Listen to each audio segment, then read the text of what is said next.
2027 में उत्तर प्रदेश में चुनाव होंगे, लेकिन जिस तरीके से अखिलेश यादव लगातार एनकाउंटर मॉडल पर सवाल खड़े कर रहे हैं, लगातार कह रहे हैं कि उत्तर प्रदेश में जिस तरीके से यूपी पुलिस एनकाउंटर कर रही है, आने वाले समय में अगर उनकी सरकार बनती है तो एनकाउंटर करने वाले लोगों को बख्शा नहीं जाएगा। बहरहाल राम मंदिर का मुद्दा भी चर्चा में बना हुआ है। लगातार आरोप लगाए जा रहे हैं समाजवादी पार्टी की तरफ से कि राम मंदिर के चंदे में चोरी हुई है। 2027 से चुनाव है और भाजपा का कहना है कि सारे मुद्दे सिर्फ समाजवादी पार्टी इसीलिए उठा रही है कि चुनाव में माहौल बनाना चाहते। इस पर हम लोग बात करते हैं। कनॉट प्लेस में हमारी मौजूदगी है, कुछ लोग हमारे साथ तो पूछेंगे क्या अपनी राय रखेंगे। वे क्या कहेंगे कि पहले आरोप लगाते हैं कि राम मंदिर में चंदा चोरी किया जा रहा है और अब एनकाउंटर मॉडल पर सवाल खड़े कर रहे हैं अखिलेश यादव। कह रहे हैं जो एनकाउंटर कर रहा है हमारी सरकार बनते ही सबकी खबर ली जाएगी। तो कैसे देख रहे हैं इन दोनों चीजों को? देखिए, अखिलेश यादव जी जो 2012 में आए थे तो इंफ्रास्ट्रक्चर, एक्सप्रेसवे, लैपटॉप, शिक्षा में सुधार, ये सारी बातें हो रही थी। तब उनका नाम हुआ करता था कि युवा मुख्यमंत्री जो काफी इंटेलिजेंट है। लेकिन 2017 में जो चुनाव में हारने के बाद उनकी हालत ये हो गई कि अब वो अखिलेश जो इंटेलिजेंट हुआ करता था वो एकदम से अकललेस हो गया है।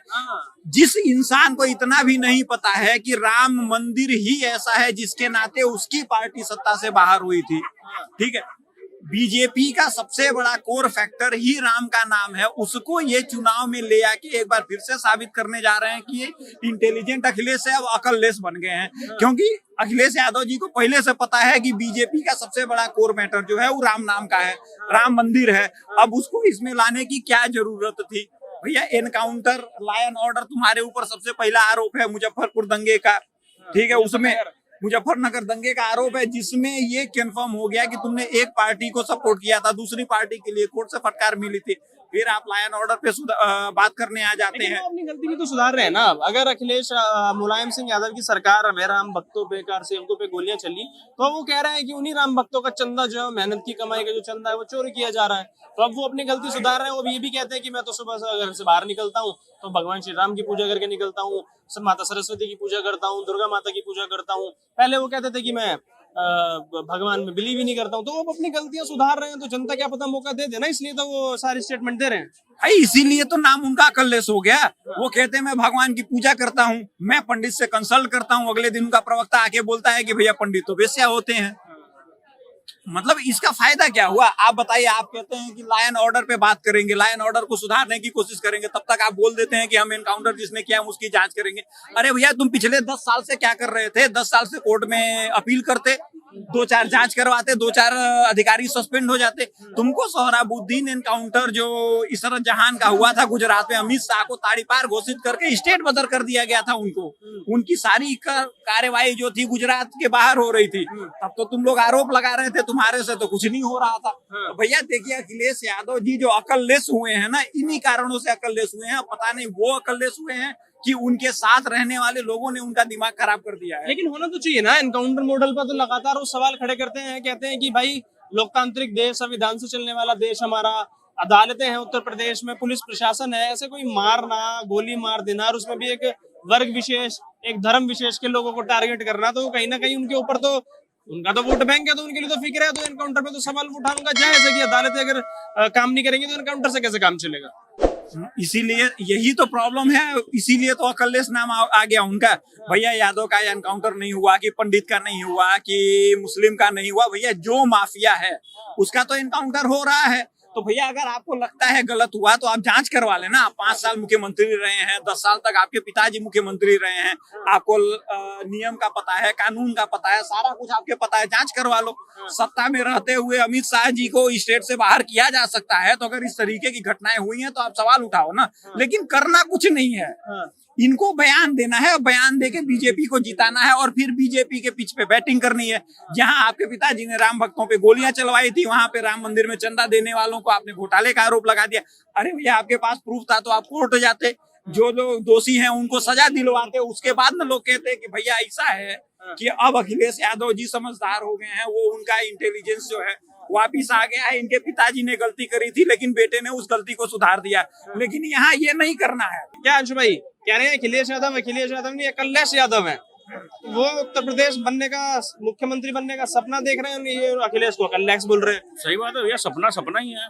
वो नहीं बन पाएंगे कभी। अभी जिंदगी एक्चुअल में क्या है ना कि जो 5 साल इसके पहले जो थे, मैंने 2012 से 17 शायद, वो वही था लास्ट। उसके बाद में वो नहीं बन पाएंगे क्योंकि वो इतना अच्छा सत्ता उनका था ना, इतना अच्छा कार्यकाल था कि जनता समझ गई कि भाई अगर ये आ जाएंगे तो हमारे देश को लंदन, पेरिस और क्या बोलते हैं स्विट्जरलैंड बना देंगे। तो भैया नहीं, हमारा यूपी ही रहना चाहिए। अच्छा।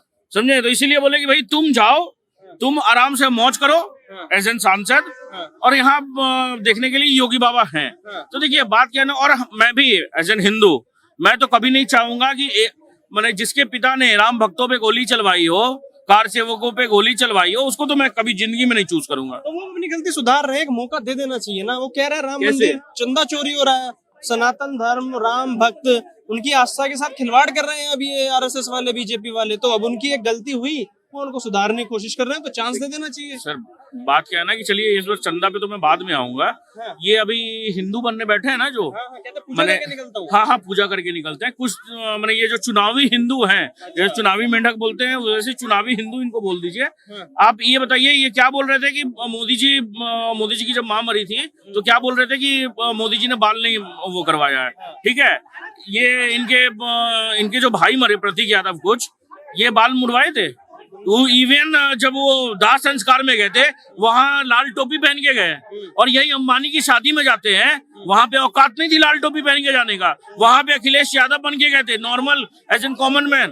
तो देखिए राम मंदिर का चंदा एक्चुअल में क्या है, राम मंदिर पे तो बोल देंगे टिप्पणी, अपनी बीवी के ऊपर में क्यों नहीं बोल पाए? जब इनकी बीवी को ये बोला गया था एक मस्जिद में ये कहाँ पे बैठी हुई थी और नंगी बोल दिया गया था, उसके ऊपर नहीं बोल सकते, मगर राम मंदिर के ऊपर में बोल सकते हैं क्योंकि सारे हिंदुओं के ऊपर में ठेस पहुंचाना है इनको। बिल्कुल। आप क्या कह रहे थे, क्या अखिलेश यादव की योगी आदित्यनाथ? जी योगी जी। योगी जी। जी क्यों अखिलेश यादव को क्यों मौका नहीं देना? क्योंकि जो 5 साल उनकी सत्ता रही, जो बीच में 5 साल उनकी 12 से 17 के बीच में रही, वो यूपी की जनता ने बहुत कुछ उसमें बर्दाश्त किया। गुंडागर्दी, 200 से ज्यादा दंगे, महिला सुरक्षा, व्यापारी सुरक्षा। तो इस पे अब यूपी की जनता सोच के बैठी है कि आगे किसको बनाना है। कभी आप देखिए, कभी कोई मुख्यमंत्री दोबारा यूपी की गद्दी पर नहीं बैठ पाया, पहली बार योगी जी बैठे हैं। अब ये तिवारा भी, अब मतलब आप समझिए कि 27 में बुलडोजर की हैट्रिक लगने वाली है। लेकिन वो आरोप लगा रहे हैं कि ये एनकाउंटर मॉडल जो हो रहा है, जो एनकाउंटर होने उत्तर प्रदेश में, इनकी जांच होनी चाहिए, हमारी सरकार आएगी हम जांच करेंगे। ये जो योगी जी की सरकार है इसमें मुसलमान दबके रह रहा है, मुसलमानों के साथ अत्याचार हो रहा है, उनका एनकाउंटर हो रहा है। तो एनकाउंटर हमारी सरकार बनती है तो जांच की जाएगी। देखिए एनकाउंटर की पे तो नहीं बोलूंगा, लेकिन हाँ ये आपने देखा कि सुरक्षा व्यवस्था में जो लोग पुलिस को बंद कर लेते थे अपने घरों में, वो लोग गले में तख्ती टांग कर कोतवाली पहुंच रहे हैं, अपने आप को सरेंडर कर रहे हैं। तो एनकाउंटर तो ऐसे लोगों का होना जरूरी है।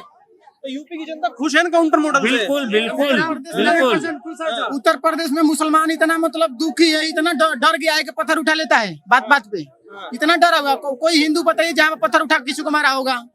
कभी बता देखे होंगे किसी के? जब रैली निकलती है हिंदू की तो उसमें पत्थर उठा लेते हैं। इतना डरे हुए हैं भाई, कौन सा स्कूल में पढ़ के आ रहे हैं को इतना डरे हुए हैं? इसलिए डरे हुए हैं ना क्योंकि बुलडोजर चल जाता है। अब बुलडोजर एक्शन सुप्रीम कोर्ट ने भी कहा। पत्थर क्यों उठा रहे हो? पत्थर ना उठाओ तो दोबारा नहीं चलेगा। आत्मरक्षा किस बात की? आत्मरक्षा की बात कर रहे हैं। जब 1990 में कश्मीरी पंडित को भगाया गया था, वो आत्मरक्षा के लिए AK-47 को क्यों नहीं उठाया? आरोप यही लगाते हैं, कब तक 1990 बोलेंगे, कब तक नेहरू बोलेंगे, कब तक इंदिरा गांधी बोलेंगे, अपना कुछ नया लाइए ना। किस मॉडल पे योगी जी को जनता दोबारा देखना चाहेगी? वो तो कह रहे हैं नफरत फैला रखी है इसलिए सब जीत रहे हैं। मुसलमान की पार्टी कौन सा है? ऑल इंडिया मजलिस मुस्लिमीन। भारत के पहला शहीद होने वाला ब्रिगेडियर मोहम्मद उस्मान कौन गए थे उनको मान सम्मान देने के लिए? 1965 के युद्ध में वीर अब्दुल हमीद शहीद हुए थे भारत के लिए। कौन से सुरमा गए थे उनको देने के लिए संतावना? कौन गए थे उनको मान सम्मान देने के लिए? ये हिंदू मुसलमान कौन करते? कांग्रेस करते। हिंदू मुसलमान नहीं करते तो 1947 में देश का बंटवारा कैसे करते? ये बताइए, कोई हमको बता दे। अगर मुस्लिम नहीं होते तब पाकिस्तान में दोनों मुस्लिम थे, तो बांग्लादेश कैसे अलग किया इंदिरा गांधी? दोनों मुसलमान थे। यहाँ पे तो हिंदू मुस्लिम के भाईचारा की बात हो रही है, लेकिन पाकिस्तान बंटवारा होता है क्या तो एगो बांग्लादेश बनता है, एगो पाकिस्तान बनता है। क्यों बनता? दोनों तो मुसलमान थे। अब भारत में सिखाया जा रहा है, लोगों को मूर्ख बनाया जा रहा है कि भाई यहाँ हिंदू मुस्लिम भाईचारा है। बिल्कुल भाईचारा नहीं है। जहाँ मुस्लिम है वहाँ पे भाईचारा नहीं है। हिंदू भाईचारा कहाँ से होगी? लेकिन जब उत्तर प्रदेश में एनकाउंटर होता है, जैसे खोड़ा में हुआ, तो वो आरोप लगा रहे हैं कि खोड़ा में तो एनकाउंटर कर दिया, गाजियाबाद में आपने एनकाउंटर नहीं किया, वहां पे भी तो मारा गया था, वहां पे भी तो हत्या की गई थी। तो ये टोपी देख के और ये सिर्फ दाढ़ी देख के जिस तरह की कार्रवाई उत्तर प्रदेश में हो रही है, क्या ये लोग बर्दाश्त करेंगे इसे? देखिए, अतीक अहमद कोई छोटा मोटा आदमी नहीं था, विकास दुबे कोई छोटा मोटा आदमी नहीं था। आम जनता विकास आदमी होता तो मानते कि नहीं, छोटा आदमी को मार दिया गया, अलग बात है। लेकिन विकास दुबे कौन था? गुंडा माफिया था, उसको मारा गया था भाई, नॉर्मल आदमी थोड़ा ना था। अतीक अहमद नॉर्मल आदमी नहीं था। ये बताइए, अतीक अहमद के अंतिम संस्कार में कौन गए थे? अखिलेश यादव गए थे। लेकिन कल्याण सिंह जो मुख्यमंत्री थे, पूर्व मुख्यमंत्री, उनके अंतिम संस्कार में उसी दिन के आसपास था, लेकिन नहीं गए। ये दोहरा चरित्र होता है। ये दोहरा चरित्र कौन करेंगे? अखिलेश यादव। हम कहना चाहते हैं ना 37 में, ना 27 में, ना 37 में, ना 32 में, ना 27 में अखिलेश यादव कोशिश करें अगला पैदाइश में, क्योंकि इस पैदाइश में वो जीत नहीं पाएंगे ना। वो सपना देख रहे हैं, कह रहे इस बार साइकिल आएगी, बुलेट ट्रेन की रफ्तार से आएगी, और इस बार कमल नहीं खिलेगा, बल्कि उत्तर प्रदेश में साइकिल का राज चलेगा। योगी जी के 2027 में लहर भी होगा, ललकार भी होगा, और अखिलेश यादव का साइकिल कबाड़ में भी होगा। आपको देखने को मिलेगा, पंचर साटने वाले कुछ नहीं उखाड़ पाएंगे, क्योंकि योगी जी जो उत्तर प्रदेश में लॉ एंड ऑर्डर जीरो करके रखे हैं। आज कुछ होता है लड़कियों का, एक देखो मुसलमान का उसको ही पकड़ कर चला गया था, क्या उसको लंगड़ा ऑपरेशन किया गया कि नहीं? मुसलमान को लड़की को बुप्स पकड़ के भागा था, मुसलमान ही कोई लंगड़ा ऑपरेशन हो गया नहीं। कहाँ बोल रहे हैं लोग दोहरा चरित्र? दोहरा चरित्र इनकी मानसिकता में दोहरा चरित्र भरा पड़ा।